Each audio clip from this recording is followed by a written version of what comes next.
Whoa. Welcome to Your Money Questions Answered. This is where I get questions from you, my YouTube viewers, and I answer them here for everyone to learn from. In this episode, Ben from Vancouver has a question about divvying up finances with him and his partner. But before I get into it, please hit the little thumb up button that you see in the video right below here.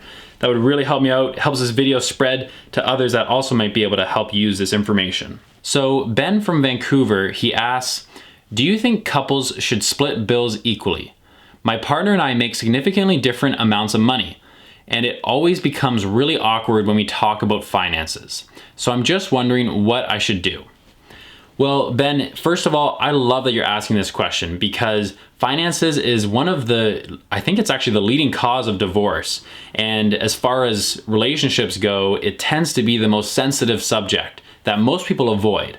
So first of all, I love the fact that you guys are even just talking about money. That's already a huge step forward in my books. I'm gonna split up this answer into a couple different parts. Part one is that I think both couples should always maintain separate bank accounts because it's important that you keep a credit score and also separate credit cards and all of that.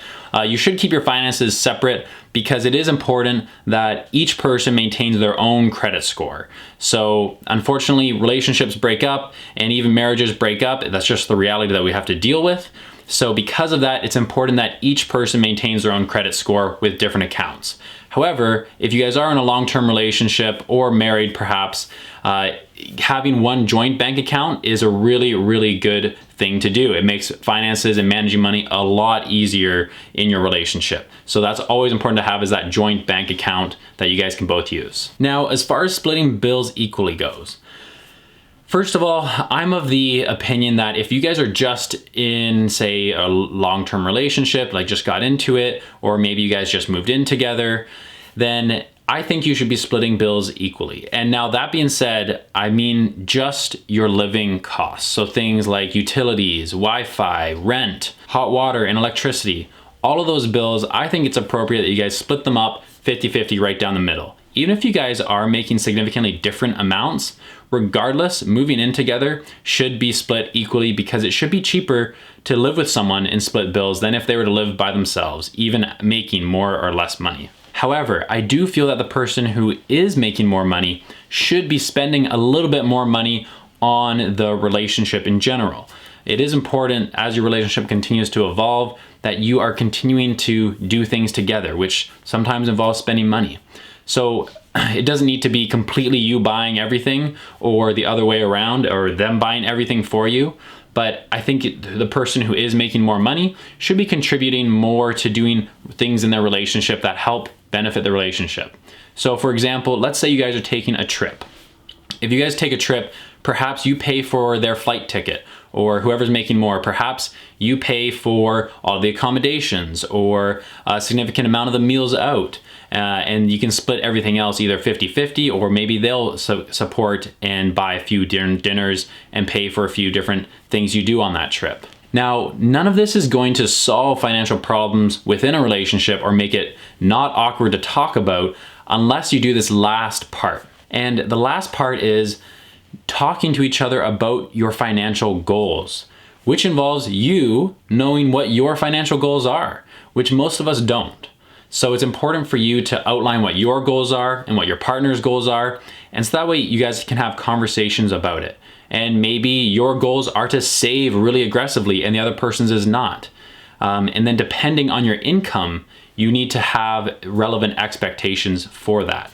Because where a lot of people come into problems with the relationship is, let's say you, Ben, are making more money than your partner is, and they get frustrated at why you're not paying for more dinners or why they have to pay for the entire cost of this trip that they want to go on.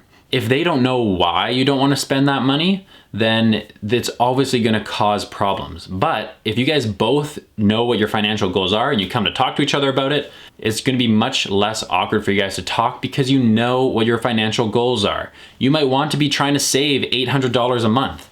And so your partner would then know and expect what you want to spend money on, and that includes spending money on your savings. But it's important that you both also outline how much money you want to spend on things in your relationship.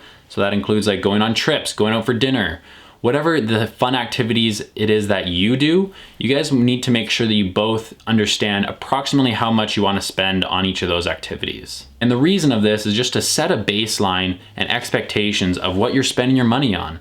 Because when people don't know what you're spending your money on, that's when it becomes awkward, and that's when it becomes very difficult to have financial conversations with your partner.